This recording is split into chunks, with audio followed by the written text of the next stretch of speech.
Bismillahirrahmanirrahim. Qala Rasulullah sallallahu alaihi wasallam,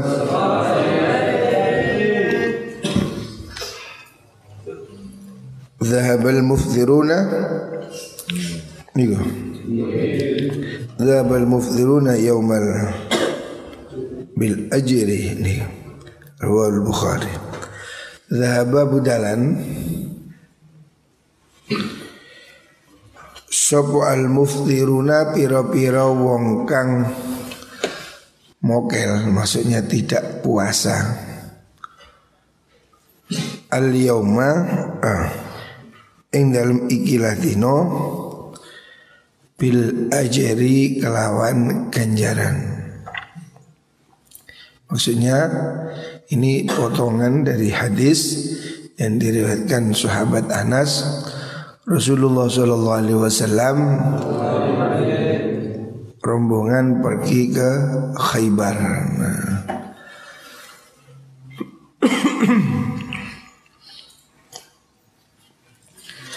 Saat itu musim panas, sehingga perjalanan itu sangat melelahkan.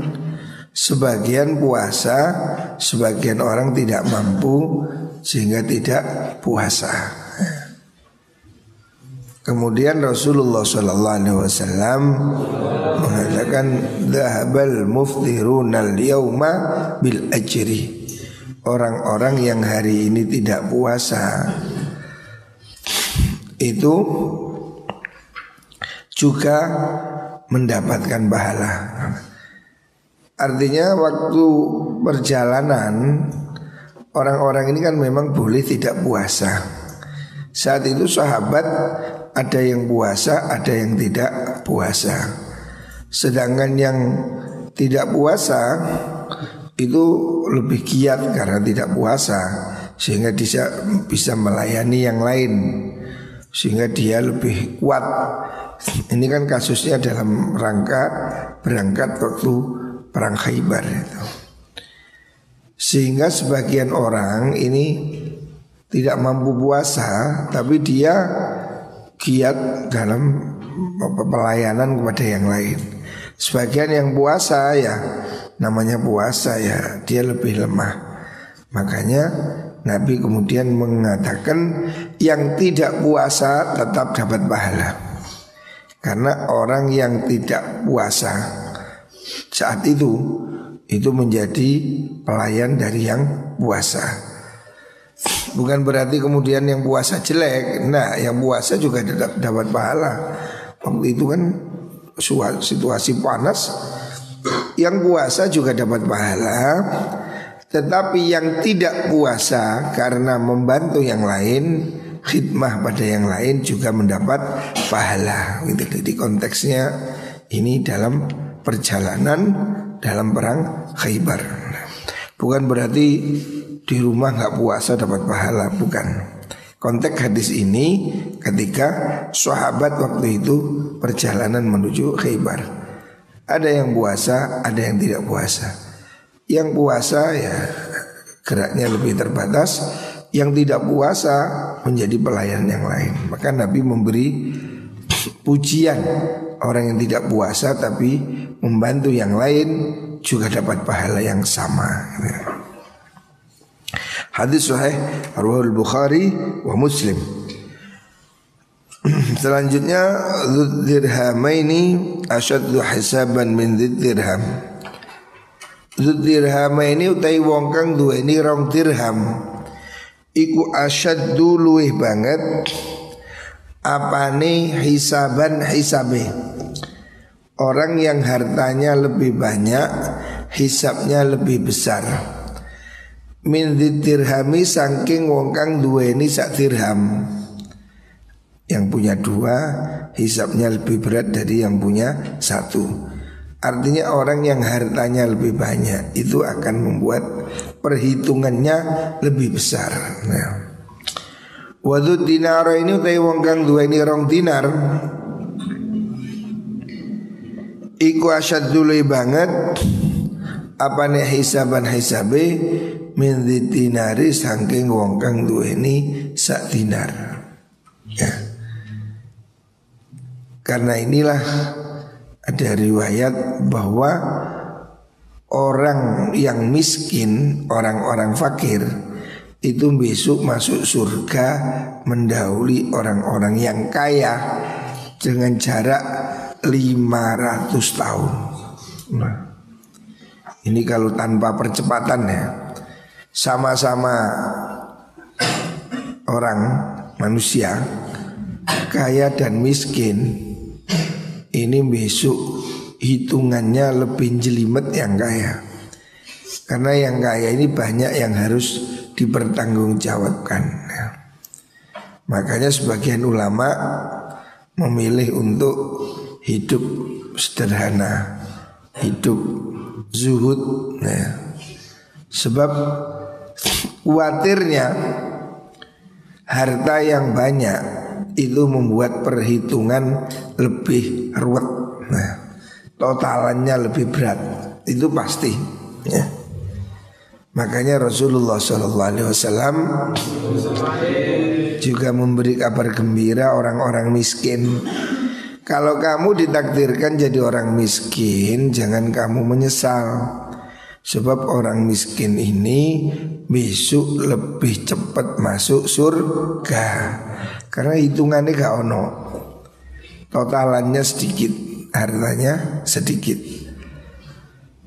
Sedangkan orang yang kaya ini totalannya lebih besar.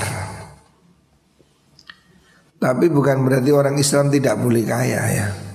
Orang Islam ya tetap harus mampu, berdaya.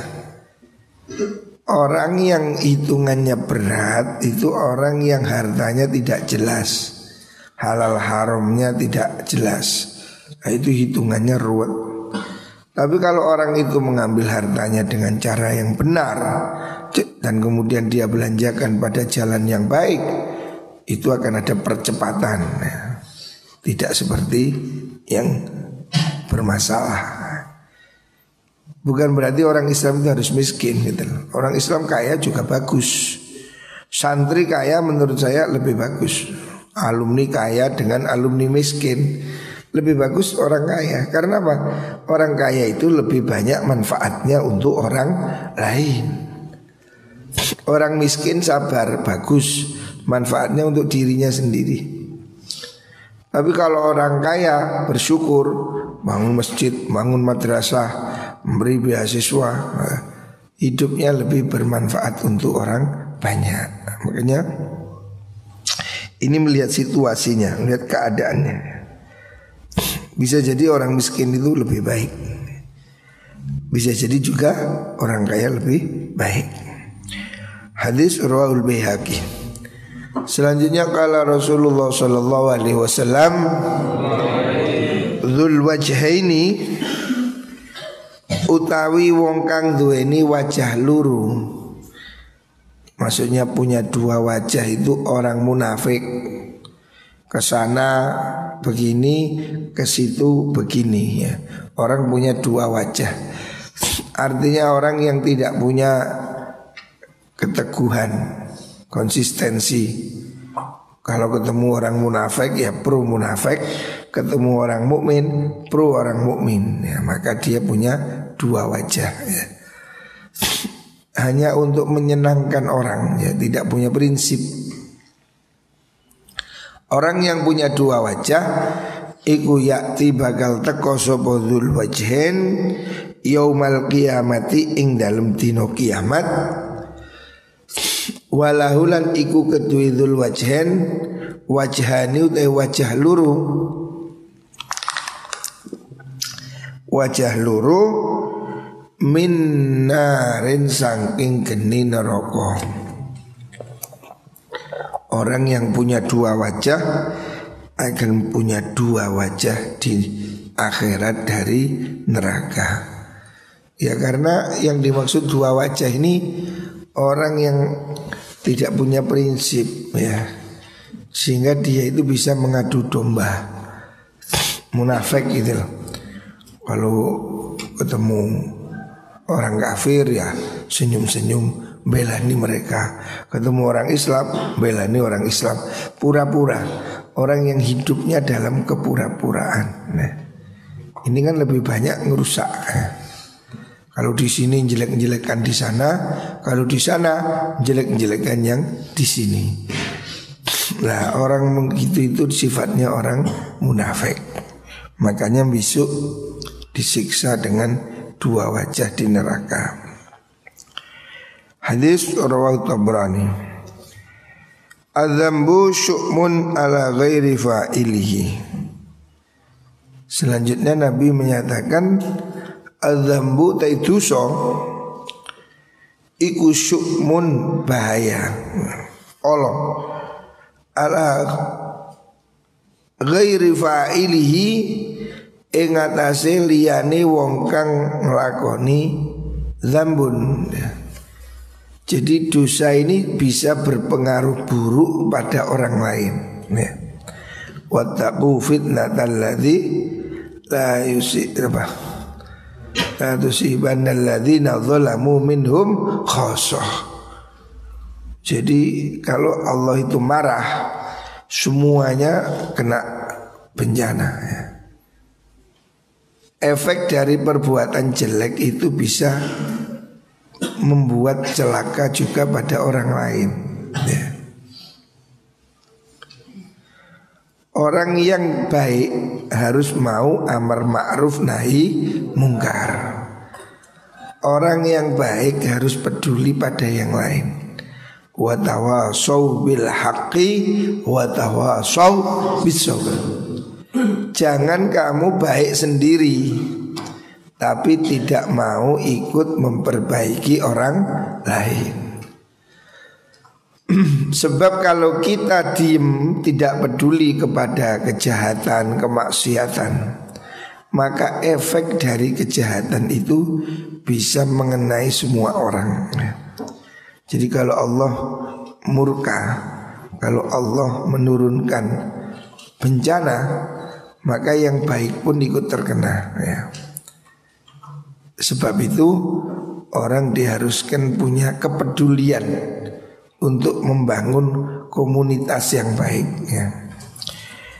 In ayyarhum lamun nyajat-nyajat sapa wong hu ing fa'il ubdil ya monggo den coba sapa wong bihi kelan mengkono dzanbun. Wa ini tabalan namun ngrasani sapa wong hu ing ghair asima monggo dosa sapa wong.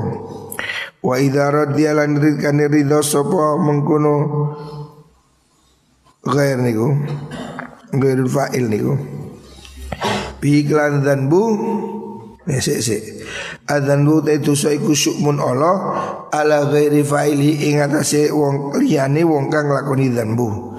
In ayyaru lamun nyacat sapa ghairu ing dzanbu ubtul ya mongko den coba sapa ghair bi iklan kuno dzanbu. Wa in tabahu lamun ngrasani sapa ghairu ing dzanbu asima mongko dosa sapa ghair fa'il niku. Wa in radhiya lamun ridha sapa ghairul fa'il bi iklan dzanbu syarakahu mongko ngancani sapa ghairu ing kuno dzanbu. Ya Allah.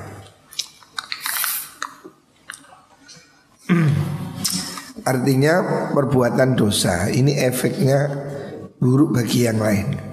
Bukan hanya yang menjalankan, yang tidak ikut menjalankan dosa itu juga bisa kena efek buruknya gitu loh. Kalau kita bersama orang yang jelek, maka kita ini harus ada sikap ya. Kita ini harus melakukan amar ma'ruf nahi mungkar. Nah, harus kita berusaha untuk ikut memperbaiki. Sebab kalau tidak, ini kita akan kena masalah. Ada orang melakukan dosa. Ini kan menjadi pilihan sulit. Umpamanya temanmu melakukan pelanggaran, kamu akan pada posisi yang sibuk repot. Pertama, kalau kamu mencela-cela dia, wah itu jelek, itu maling itu. Kalau kamu mencela-cela orang berbuat dosa, bisa jadi kamu akan ketularan ya.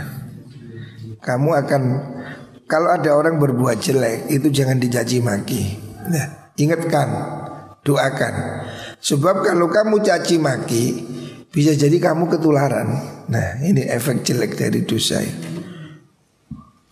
Orang yang mencaci maki orang berbuat dosa, bisa jadi dia suatu saat akan melakukan hal yang sama.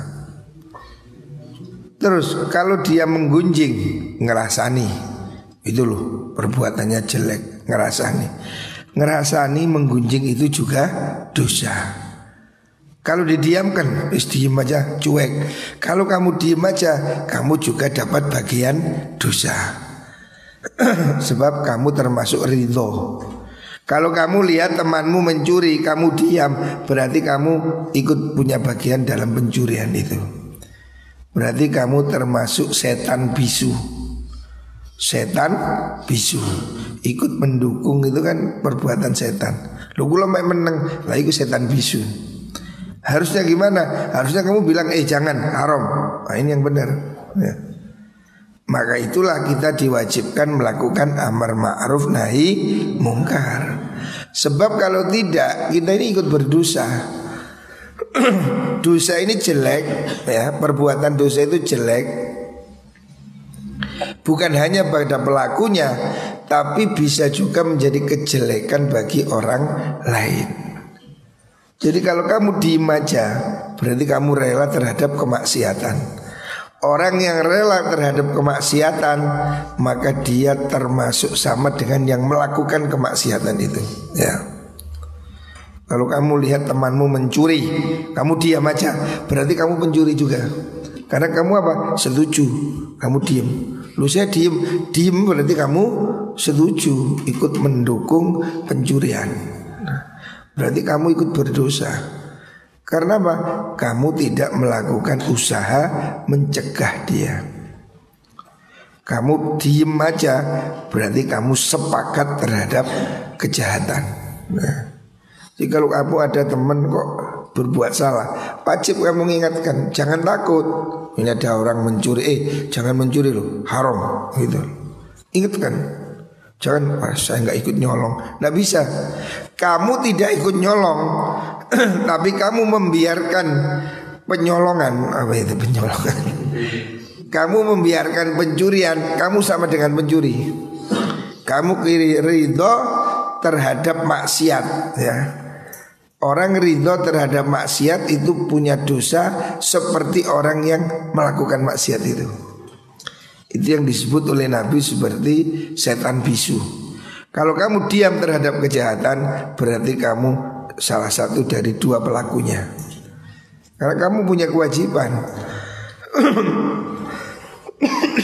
Kalau kamu diem saja terhadap kezoliman, ada orang berbuat zolim, kamu diem aja, kamu termasuk pendukung kezoliman itu. Apalagi kalau ikut mendukung, waduh ini ya zolim sekali. Makanya kalau kamu tidak bisa menolong kebenaran, jangan sampai kamu menjadi pendukung kebatilan. Kamu diem aja, tidak boleh ya. Perintah Allah, wa tawasau bil haq wa tawasau bis sabr. Kita harus saling ingatkan. Ada teman kok mau melanggar, ingatkan, jangan, ini dosa. Ada temanmu mau nyolong, jangan, haram. Ada temanmu mau melanggar, ingatkan, ini pelanggaran, ini dosa, ini maksiat. Ojo malah didukung. Ono wong kate blorot, konte blorot ya wis gayen sandalku. Oh, kamu ikut dosa. Berarti kamu mendukung kemaksiatan. Jangan mendukung kemaksiat ya. Karena dosa ini akan membuat kejelekan juga kepada kamu. Kalau kamu diam, kamu dapat dosa. Kalau kamu menggunjing, kamu juga dosa. Menggunjing, ngerasani, gulu, arek iku lho apa? Iku mau begini nyolong. Kok iya aku lah kamu kok diam? Menggunjing itu dosa. Mencaci maki juga dosa. Mencaci maki kamu akan ketularan. Lah terus apa? Yang harus kamu lakukan adalah amar ma'ruf nahi mungkar. Kamu harus lakukan. Stop, jangan, itu dosa. Ada teman kok menggunjing, ojo, haram, dosa. Arek rasa-rasa stop apa haram. Kamu harus bisa menghentikan perbuatan maksiat. Sebab itu akan mengakibatkan kejelekan pada dirimu. Walaupun kamu tidak ikut-ikut, kamu cuma diem aja, kamu ikut dosa ya. Kalau kamu tidak ikut amar ma'ruf nahi mungkar. Ruwal Tailani. Selanjutnya kala Rasulullah sallallahu alaihi wasallam, az-zahabu bil-zahab. Az-zahabu tawi jual beli emas, iku bil-zahab didol kelawan dan tuku kelawan emas. Ini yang termasuk dalam bab ribawi itu, be' ribawi. Emas dijual dengan emas. Harus. Wal fiddatu tawi perak iku bil fiddah. Dan tuku kelawan perak. Wal biru burru utai gandum iku den tuku bil burri kelawan gandum.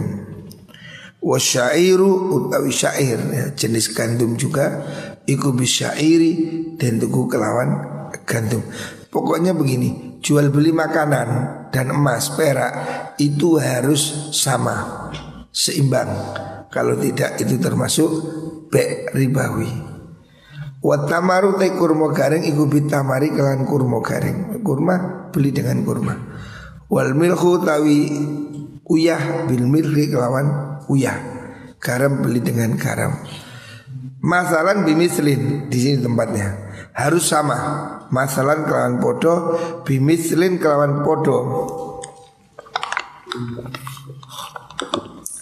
Tidak boleh lebih ya. Menurut mazhab Syafi'i, semua bahan makanan dan minuman yang bisa disimpan itu tidak boleh dijual dengan barter kecuali sama ya. Tidak boleh menukar barter. Zaman dahulu kan barteran, beras dengan beras. Sama dengan ini yang diajarkan Rasulullah SAW. Ada sahabat bawa kurma dari Khaybar bagus. Nabi tanya, kenapa ini apa kurma semua bagus? Tidak Nabi, di sana itu kurma kita ada yang jelek. Yang jelek 2 sak saya tukar bagus 1 sak. Nabi melarang, itu tidak boleh. Itu termasuk be' ribawi. Caranya gimana? Jual 2 sak yang jelek, belikan 1 sak yang baik. Harus clear ya. Kurma lawan kurma harus sama. Kalau tidak sama harus dijual aja, jangan dibarter. Emas dengan emas juga begitu. Jual beli lagi ya. Ini namanya be' ribawi, supaya tidak ada selisih yang merugikan. Masalan bimithlin iku padan pinadan harus sama. Ya dan biadin kontan, ya dan tangan biadin tangan. Maksudnya serah terima secara kontan. Faman mongkau tai sapane wong iku zada nambahi sapa man. Wastazada lan amrih nambahi sapa man. Kalau salah satunya lebih dalam barter itu, faqad arba mau temen gawe riba sapa wong. Wal akhidhu utai wong kang ngalap wal mu'tilan wal akhidhu wong kang ngalap wal mu'tilan wong kang paring iku sawaun podo. Maksudnya sama dalam dosanya. Karena ini yang disebut dalam kitab fikih sebagai be' ribawi ya. Jual beli benda yang tidak boleh riba, tidak boleh lebih, yaitu dalam emas perak dan bahan makanan. Kenapa tidak boleh? Karena kalau tidak boleh ini mencenderung ada unsur penipuan. Beras jelek tukar beras bagus, tidak boleh. Jual saja beras yang jelek, belikan beras yang bagus supaya ukurannya jelas ya. Tapi beras jelek 2 kintal tukar beras jelek 1 kintal, tidak boleh. Karena apa? Ukurannya tidak jelas. Makanya disebut-sebut dengan be' ribawi ya. Jual beli yang coro saiki dalam pengawasan. Karena pada zaman itu emas perak itu simbol dari kekayaannya, nilai yang penting.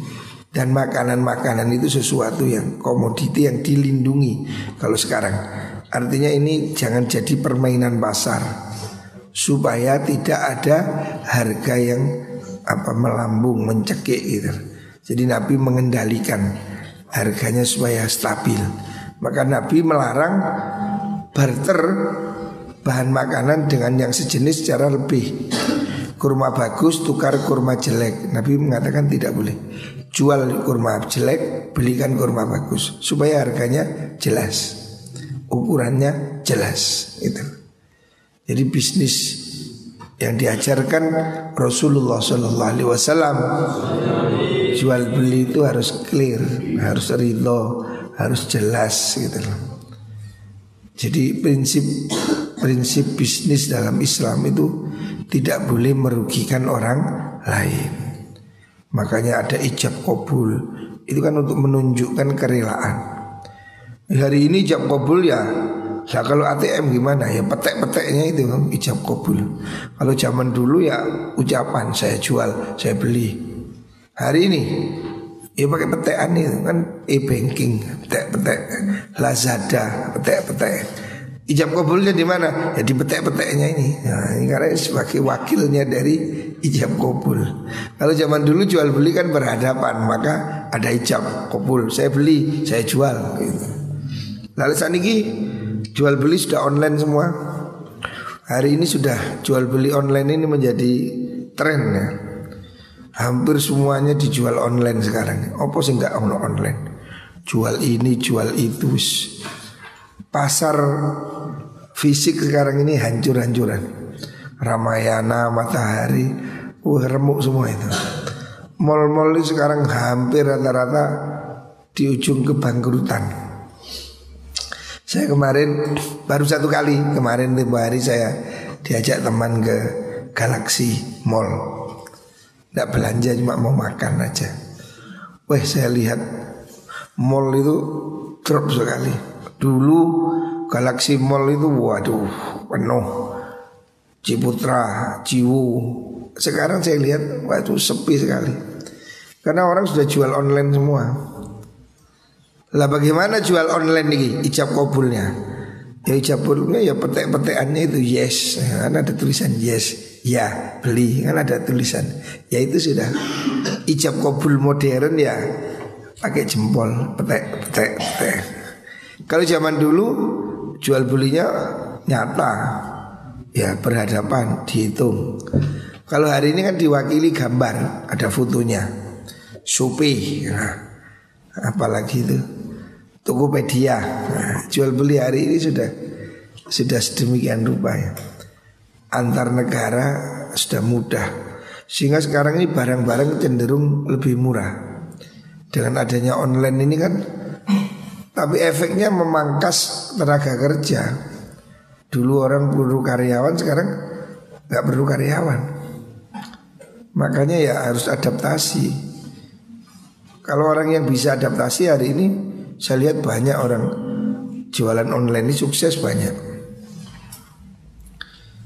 Tapi kalau tidak adaptasi ya sulit. Sekarang orang malas keluar rumah.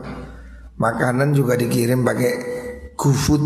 Nah, sekarang banyak warung yang itu tanpa jelas, tanpa bentuk. Warung apa istilahnya itu? Warung hantu. Tidak ada warungnya, tapi jualan di GoFood. Nah, kalau dulu kan warung harus lebar, parkir. Sekarang dapur bisa jadi warung sudah. Nah, ini perkembangan teknologi. Gimana akadnya? Ya akadnya ya kerelaannya ya dengan petek-petek itu, dengan aplikasi ini sudah. Sebab jual belinya sudah virtual. Dan ke depan jual beli ini akan semakin mudah. Di Cina sudah dikembangkan jual beli tanpa uang. Saya tempo hari ke Cina itu sudah, di sana sudah hampir orang nggak pakai uang. Jadi bayarin pakai handphone aja, pakai scan. Jadi kalau orang jualan warung pinggir jalan itu mejanya ada barcode-nya. Jadi kalau mau beli apa-apa cukup di scan, yes, dan scan, yes gitu dong. Tidak ada orang pegang uang sekarang. Duitnya ada di handphone. Kalau dulu kan duit masih di kartu ATM, kartu kredit. Sekarang udah lebih canggih. Di luar negeri sekarang udah dikembangkan duit tanpa fisik. Jadi duitnya hanya di handphone ini scan aja, scan. Jadi kesualayan nggak bawa uang ya, kayak sekarang kita di Indonesia ada OVO itu loh. Kan nggak bawa uang, pakai OVO gitu. Ini di luar negeri sudah membudaya ini, sehingga orang nggak perlu uang. Bahkan sekarang ini sedang dikembangkan di Cina ini, swalayan ini sudah tidak pakai scan lagi. Tadi bayarnya nggak pakai uang, cukup scan wajah. Jadi masuk orang itu wajahnya difoto. Sudah di fotonya sudah kelihatan punya duit berapa di rekening. Jadi cukup nggak usah petek-petek, kamu cukup meringis tok foto. Langsung kasih rero, kan di duit ngoro nanti ini punya uang nggak punya uang. Jadi orang nggak punya uang nanti sudah tampak di wajahnya. Wajah kucet kan di duit. Segan langsung wah miskin, mungkin kaya. Karena sedang dikembangkan sekarang ini pendeteksi wajah, sehingga nggak bisa dipalsu. Kalau pakai ATM kan bisa dicuri pakai PIN atau dibobol. Sekarang ini sedang dikembangkan jual beli ini lebih canggih lagi pakai scan wajah. Jadi orang belanja ke swalayan cukup setor wajah, pulang setor wajah, sudah selesai. Transaksi dilakukan oleh apa itu bank, otorisasi pakai scan wajah. Sekarang kalau kamu lihat di Facebook aja lo lihat, kamu fotomu diunggah orang di Facebook, kamu dikirim pemberitahuan wajahmu ada di situ, tandai wajah Anda. Jadi Facebook ini bisa mengenali wajahmu. Ada orang ngupload foto saya dikasih tahu ada ini wajah Anda. Kok ya? Ini kan sudah bisa menindai wajah. Kamu sekarang mau bikin Facebook pakai fotonya Pak Umam, gak ditolak oleh Facebook. Ini sudah ada wajahnya orang. Tahu dia kalau wajah palsu lah. Jadi sekarang ini sudah canggih ya. Teknologi hari ini sudah. Jadi ke depan ini sudah orang pergi ke swalayan gak bawa uang, cukup di-scan wajahnya meringis, cuk, langsung kita metu senyum mari. Jadi nggak pakai duit nanti. Waduh, ini dunia ini akan semakin canggih. Sekarang sudah dikembangkan mobil tanpa supir. Jadi mobil kayak hantu tanpa supir.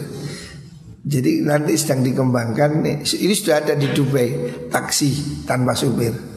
Jadi orang naik taksi tinggal pakai Google Map, petek, sudah jalan sampai di tujuan, tidak pakai supir.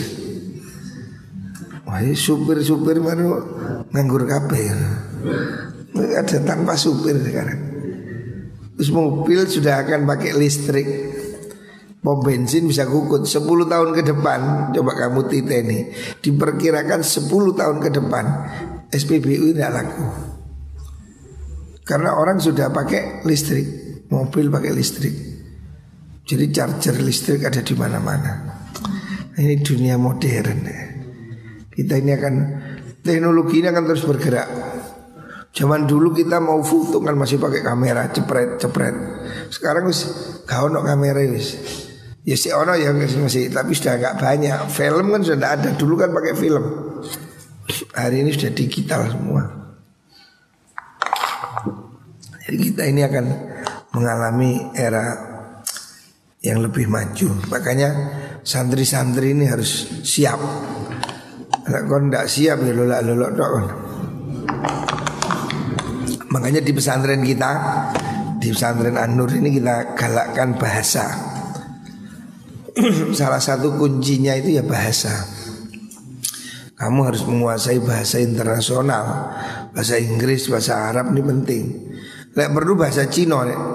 Mau tak kayak kursus bahasa Cina, wancing cong. Karena nanti bisnis besar itu Cina. Masa depan dunia bisnis itu Cina. Jadi sekarang ada orang anti Cina. Gak iso lah kabeh made in Cina. Handphone made in Cina, mobil made in Cina. Cina ini fakta. Makanya dulu ada ucapan utlubul ilma walau bisin, pergilah cari ilmu ke negeri Cina. Wah, Cina ini raksasa dunia sudah. Makanya bahasa ini penting. Jadi di pesantren kita ini ya sementara ini bahasa Inggris, tapi tidak tertutup kemungkinan nanti saya kepingin ada bahasa Mandarin juga. Sebab orang Arab pun sekarang udah belajar bahasa Mandarin ya. Bisnis ini akan terus berkembang. Makanya santri-santri ini harus siap. Ojo lolak-lolok tulinan game. Komputer ini bukan untuk main game, belajar ya. Belajar terus ya. Moga-moga ya diberikan ilmu yang bermanfaat. Jadi kita harus mengambil sisi positif dari kemajuan teknologi.